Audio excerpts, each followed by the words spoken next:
mga kabayan, sana dito ako ngayon sa loob na ng Bacala. Naghahanap ako ng coffee ko kasi nang gusto ko.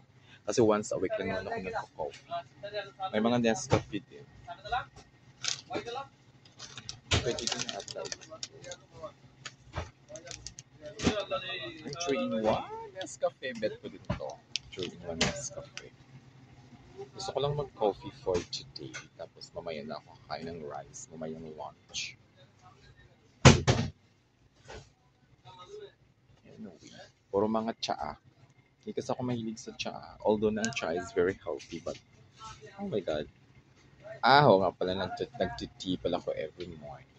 Ano, matcha tea ang akin. Very healthy. Anyway, I'm gonna go na. Ito lang bibilhin ko, yung Nescafe 3-in-1.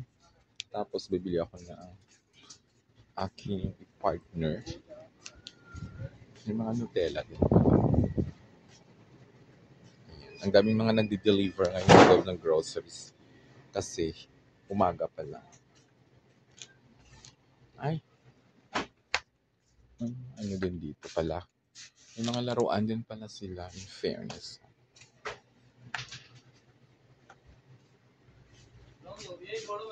Ay, yung friend ko. Wala siyang customer. Anyway, bibili mo na ako dito.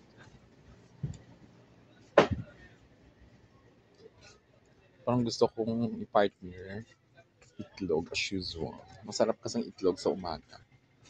Kailangan din magtipid-tipid. Wala na tayong budget. Di ba? So, bongga may ano din sila. Diba? Ano yan? Chicharon? Chicharon ata yun. Pwede ka makabili ng per piece.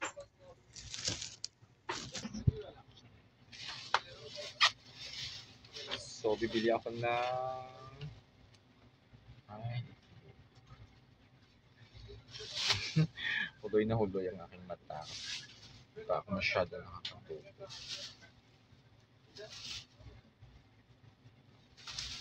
Pwede na to. 4 na piraso. Ito. Ay, ang dami din nilang lumalaban ng bitchin. Lalaki. Mura lang ang bitchin. 12 reals. Masarap naman ng bitchin. May mga frozen din dito. Ang dami soft drink. Oh my gosh.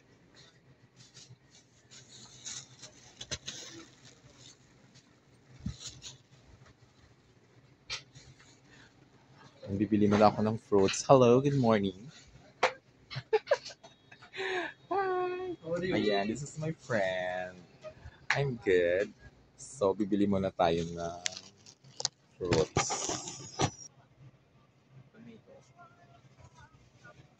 May bawang. Sibuyas.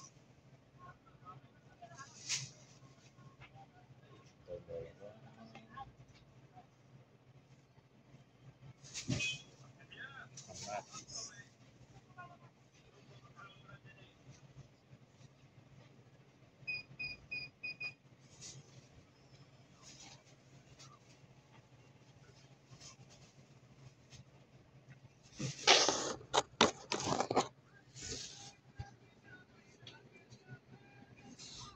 Bibili din ako ng banana. Ng maliliit na banana lang.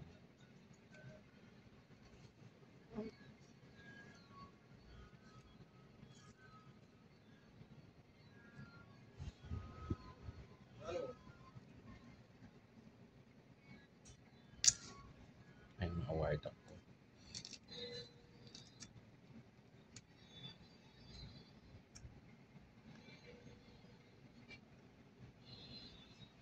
Pieces. So, hello mga kabayan. Ayan, kumakain ako ng cupcake. Ang tamis pala nito. Bawal ko nagkakain. Gutom ako. May palaman na date sa loob. Hulog. Pauwi na ako. Kasi medyo mainit na, nagmamadali ako kasi pagluluto na ako para pamaya tuloy-tuloy ng aking paghilata. Kasi gusto kong magpahinga ng bonggang-bongga. Ayaw kong kumala. Basta gusto ko lang nakahiga. Gusto ko lang mag-self, mag-relax. Yan ang aking stress reliever ngayon kasi nakakapagod. Diyos ko. Ayun, papakita ko sa inyo ang aking pinamili. So, tuloy-tuloy pa rin ang aking paglalakad pauwi sa bahay. Ayan! Ashiswam! Yan lang naman talagang binibili ko sa bakala. Mga healthy foods lang. Kasi, masawa na din ako sa mga karne, manok, baka. Nagabi puro baka din ang ulam. Lately, manok. Tapos, basta. Anyway. Oh my gosh. Ayan, so, kita-kits tayo later. Babush, mga kabayan. Palagi po tayo mag-ingat. Shout out po sa lahat. Love you all.